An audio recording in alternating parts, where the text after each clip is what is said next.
Today we're making ginger duck. I got half a duck, chopped into pieces about 2 inches.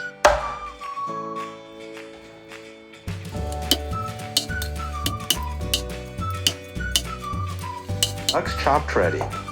Next, slice a big piece of ginger. I like using a Chinese-style chef's knife because after cutting, it's convenient for transferring the ingredients. Also, prepare some mint. This isn't a traditional ingredient for this dish. It's optional, but I like the flavor of mint. Now, prepare for the sauce. I'm using equal parts soy sauce and yellow rice wine, about 150 milliliters total. If you don't have yellow rice wine, any alcohol works. Wine, whiskey, vodka, even beer. The alcohol helps dissolve and carry away some of the gamey flavor in duck. I'm also adding a bit of oyster sauce. It works similar to soy sauce, but helps the final sauce cling better to the duck. Notice that I'm not adding any salt. Soy sauce is salty enough. Traditionally, this dish is cooked in a clay pot, but I'm using a Dutch oven today. I'm cooking on a glass ceramic cooktop. I am afraid that using clay pot may have risk. A Dutch oven is a safer alternative. Often when we watch professional chefs cook, we try it at home and wonder why it doesn't taste the same. The main difference is heat control, and heat control starts with knowing the temperature.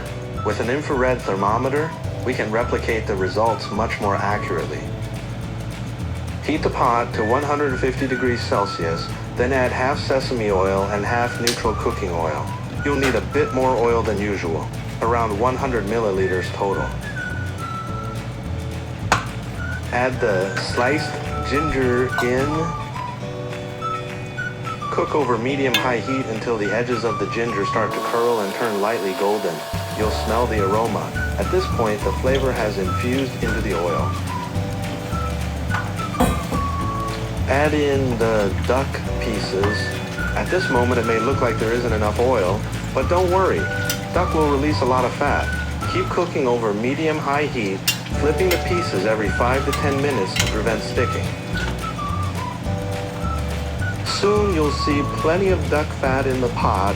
Duck also releases water, which keeps the temperature below 100 degrees Celsius. At this stage, the duck won't overcook, so just stir occasionally to prevent sticking. Each time you open the lid, check the temperature. Once the temperature finally rises above 100 degrees Celsius, it means all the water has evaporated. That's the moment to pour in the sauce we prepared earlier. It will bring the temperature back down below 100 degrees Celsius.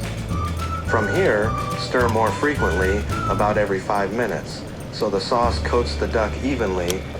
Keep monitoring the temperature. When it goes above 100 degrees Celsius again, it means the water in the sauce has evaporated and the duck pieces are coated with a glossy, flavorful layer of seasoning and oil.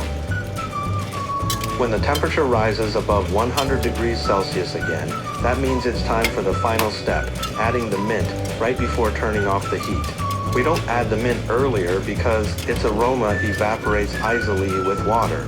Adding it now allows the residual heat to gently release the fragrance while keeping it fresh. And we're done! If you're cooking for your family, you can sift the oil and use it next time when you need to stir-fry vegetables. It gives them an amazing flavor.